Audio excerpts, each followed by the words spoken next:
Hi guys, welcome back to my channel. In this video, I will be talking about Bright Dead Things, a poetry collection by Ada Limón, our current US Poet Laureate. So this is kind of a random choice to be my first video about Ada Limón, maybe.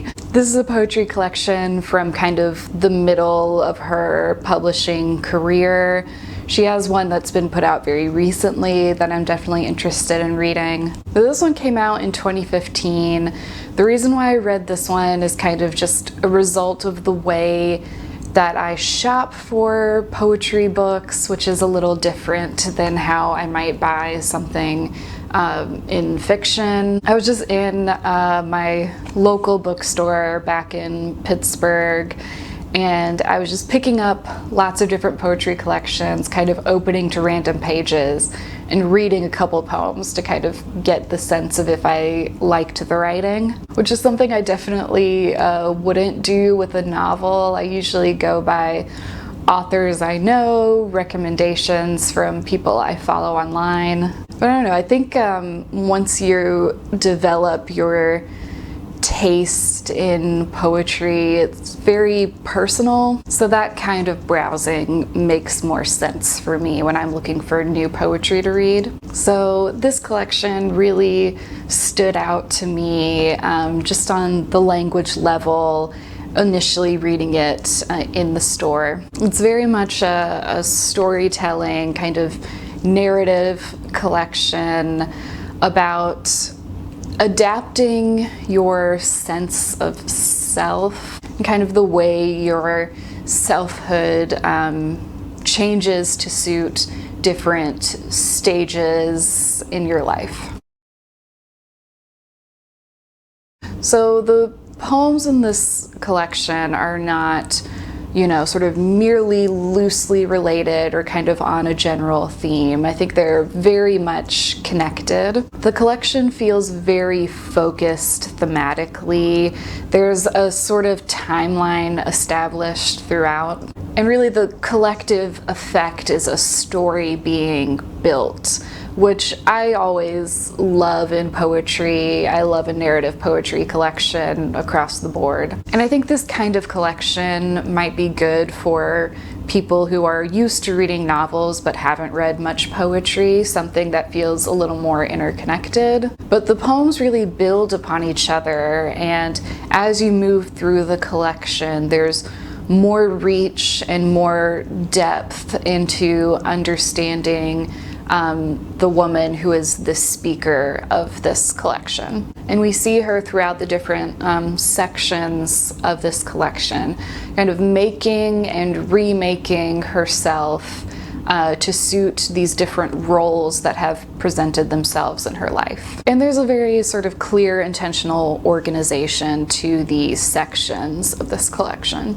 So section 1 appears to be like the early days of a marriage, and a marriage that has taken the speaker away from where she's lived, and she's now living in a much more rural area. So she's in Kentucky, and she's like working to try to get comfortable in this totally different environment, and kind of the struggle with and against the domestic role that she has been put in as a woman. And there's a lot of interesting stuff about isolation for this character, moving from an urban environment to a place that's much more remote. And I think in this section, compared to later sections, the struggle to be comfortable, to connect with it, is much harder. We see later in the collection that has become easier with time. The second section centers around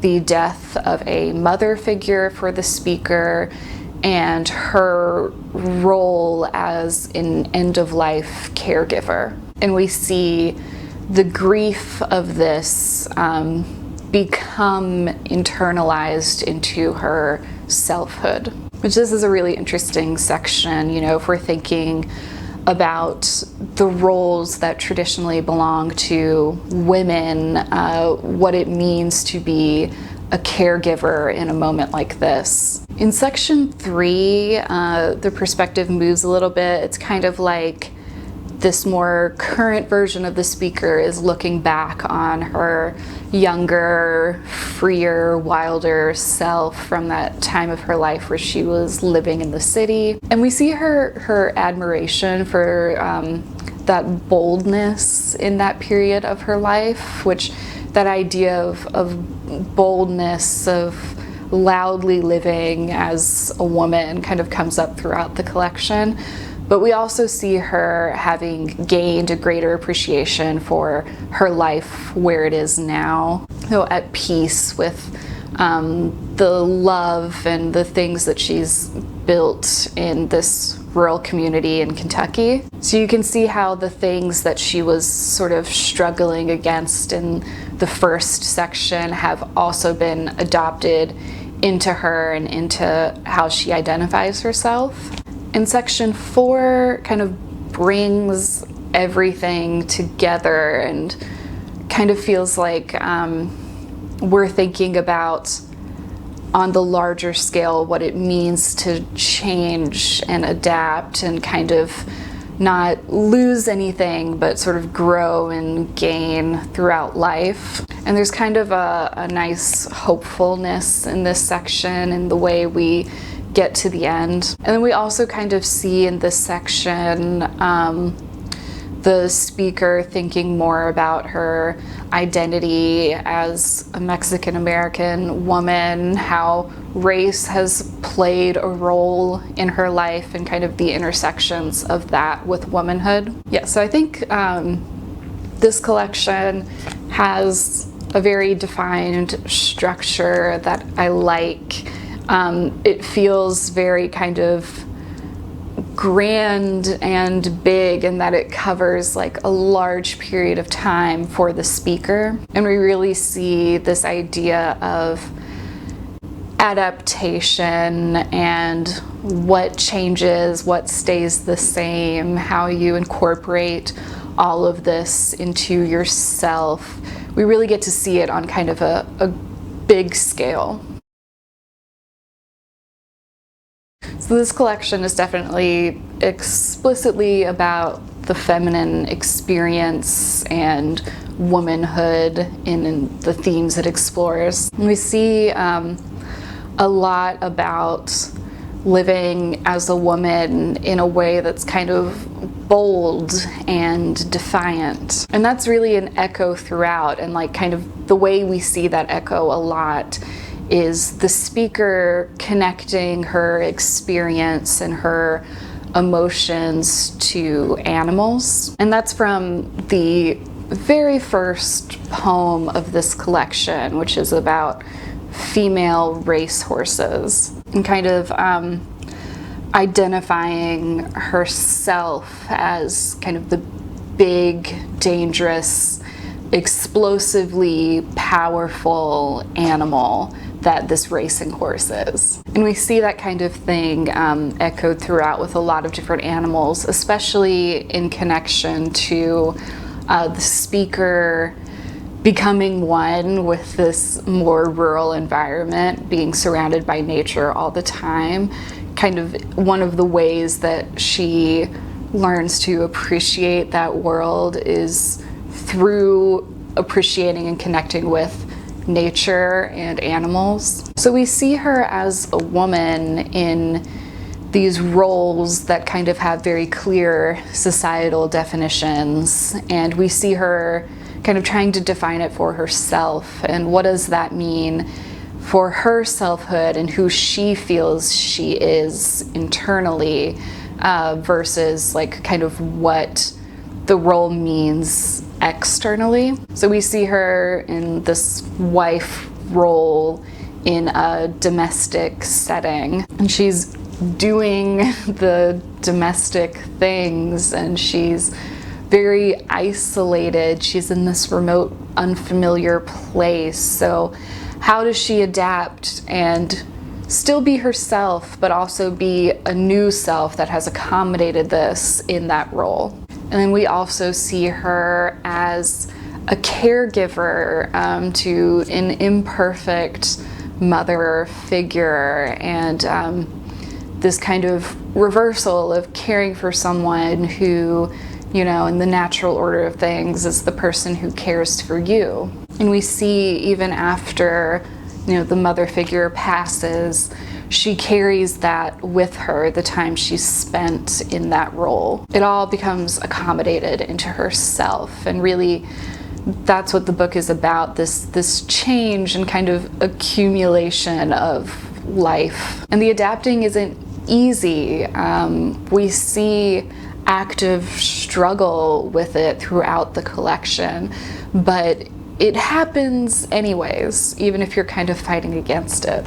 And she is expanded to be this person that she maybe never imagined she would be. And through all this change, I think we see moments of feeling grounded in her connection to the people that she loves and to the natural world. She feels this kind of spiritual connection to everything.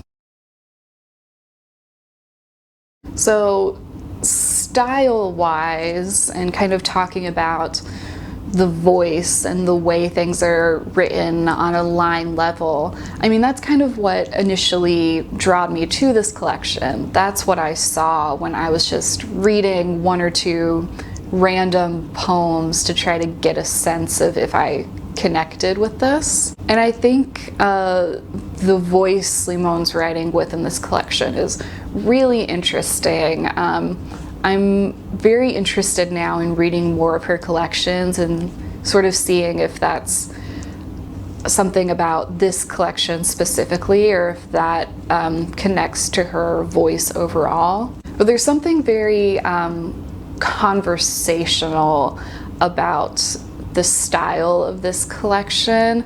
Like, there's lots of tag questions and like asking things of the reader directly, like talking to you, the reader, in the language. It feels very much like dialogue, finding kind of the beauty and the poetics in the way real modern people talk, which I love because it is very poetic, and there are these really beautiful, complex metaphors and these moments of very interesting language and turns of phrase.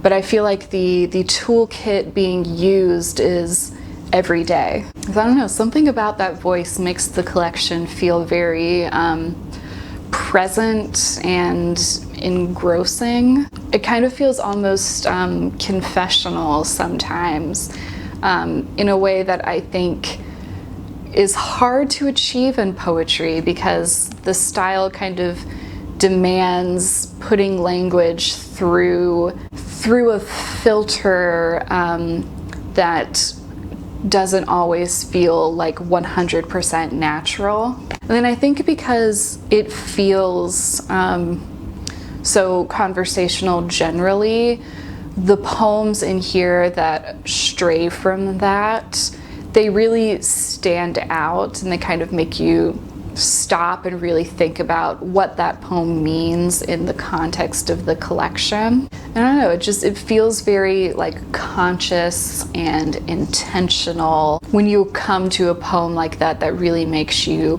stop, and maybe you read it, you know, a couple extra times. Like, the collection I found to be simultaneously accessible and challenging. You know, the way I read poetry generally is I will kind of come to one poem, read it at least twice, maybe 3 times before I go to the next poem, because I think rereading immediately, you're going to absorb so much more. And you know, poetry, I feel like you're meant to take your time with it. It's meant to be a little bit of a slower process than the way you would read prose. And my experience reading this collection was that the first time I would read a poem, it would be very much accessible and moving on the first read, and then quite challenging and complex as I read and reread the poems, which I think is really interesting.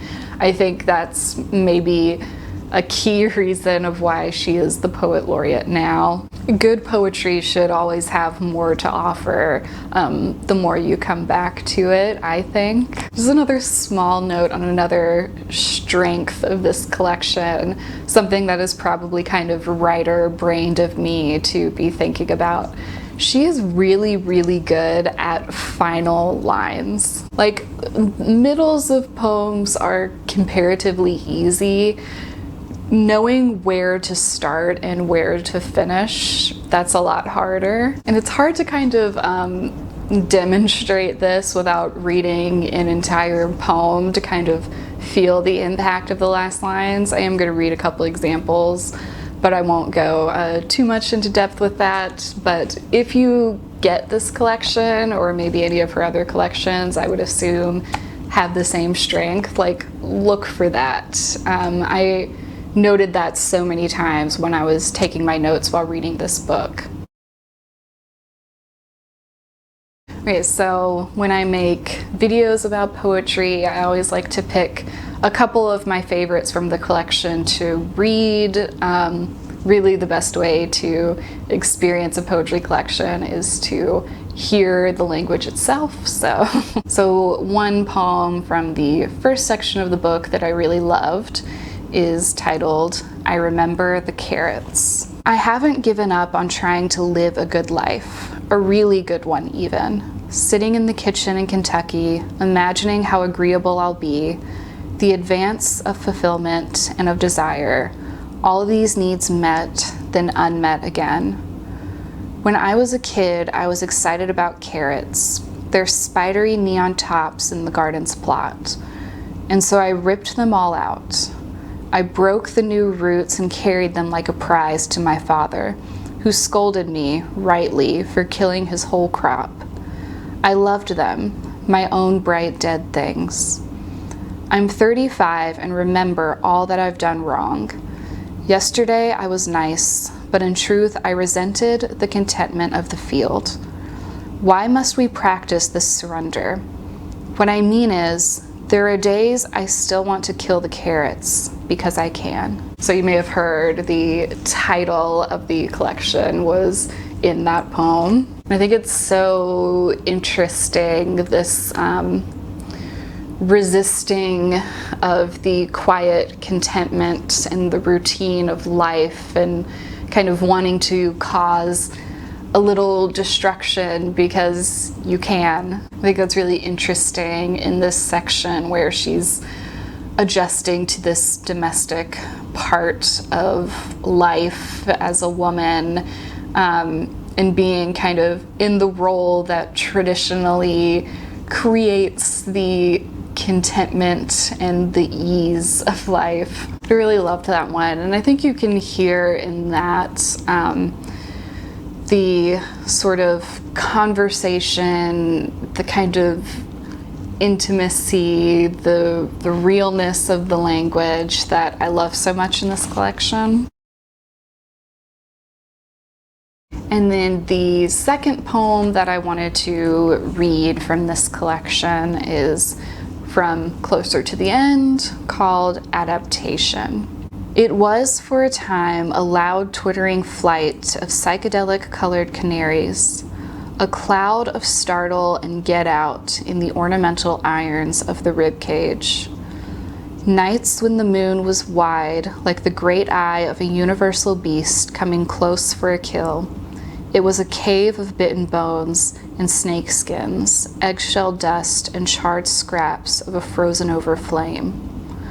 All the things it has been, kitchen knife and the ancient carp's frown, cavern of rust and worms in the airless tire swing, cactus barb, cut down tree, dead cat in a plastic crate. Still, how the great middle ticker marched on, and from all its four chambers to all its forgiveness, unlocked the sternum's door, reversed and reshaped until it was a new, bright, carnal species, more accustomed to grief and ecstatic at the sight of you. So stylistically, this poem definitely contrasts to the earlier one and the voice in a lot of the collection. This is one of those poems that makes you really stop and pay attention. And it's because it's a really important one in the collection. It's kind of getting at the center of what the whole collection is about, all of these different metaphors and images of the speaker's heart and all the changes it's undergone. And then, you know, the final lines of this poem, this speaker has gone through all of these changes, and the result is that she's been reshaped into something completely different. But she's more in love with this person. She's, you know, sort of bigger in a way. She can accommodate more. I just think the language is absolutely beautiful in that poem. It's definitely a showstopper for me in this collection. Yeah, so I really loved this collection. I have not read as much poetry as prose lately. I know people following me on here that are not kind of in the world of academia, and I think real world casual readers don't read poetry as often as they do other genres, but I probably say this in every video I make about poetry. You totally should. There's so many really great, masterful poets writing right now that are making really beautiful work. And I think the process of exploring and figuring out what you like in poetry is very fun. And I think as an appreciator of poetry, you have a much better appreciation for beautiful language in all of its forms. And something else I've said before that I'll go ahead and say again is, as a writer, I think people who write poetry as well are almost always my favorite novelists. Okay, so this collection, it's moving, it's very vulnerable, very emotional. I really enjoyed reading this collection. And of course, I highly recommend this to anyone, seasoned poetry reader or not. Okay, and that's all I have for this video. Thanks for watching. Bye.